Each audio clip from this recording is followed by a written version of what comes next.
love, peace, and music. Anyhow, by July, they called me, July of 1969, and they said, hey John, why don't you bring Cretans up to Woodstock? I said, all right man, just give us a good spot on the bill. The fella says, okay, Saturday night, 9 o'clock, that's prime time, buddy. I said, all right, we'll be there. What he didn't tell me is, you're gonna follow the Grateful Dead. Well, and the rest is history. We got there on that Saturday in the afternoon. I kind of walked around a little bit. You know, there were 500,000 people there. It was the colorful generation. It got later and later, about 6 o'clock, I noticed that there were still 5 acts, 5 bands had to play before the Grateful Dead. I was beginning to wonder how this would, you know, do the math, as they say, or used to say.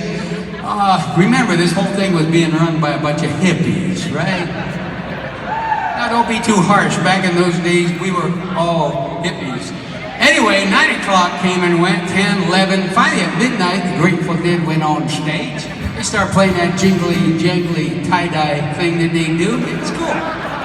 But suddenly, silence broke out. We didn't know what had happened back then, but in the 90s we found out that just before they stepped on stage, the entire Grateful Dead band had taken LSD in front of 500,000 people, no less. It sounded something like this. Hey, Jerry! Yeah, man. Where's my guitar? I don't know, man. Well, after an hour of silence in the middle of nowhere, in the middle of the night, they started playing again. Played another 45 minutes and they were done. I come running out on the stage in front of this big audience. I'm ready to cut a rug, you know, set the woods on fire. It was 2:30 in the morning, people.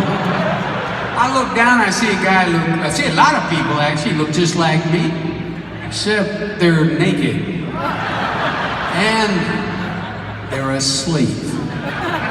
The Grateful Dead had put 500,000 people to sleep. So I commenced to rocking and rolling. Good golly, Miss Molly, you know, keep on chugging, born on the bayou. Nothing much was stirring. I finally went up to the mic, I'm frustrated. I said, man, I hope you're enjoying this. We're playing our hearts out for you. We just want you to have a good time. Way out there in the darkness, one fella's flicking his lighter. And I hear him say, don't worry about it, John. We're with ya. So I played the whole rest of that big Woodstock concert for that guy.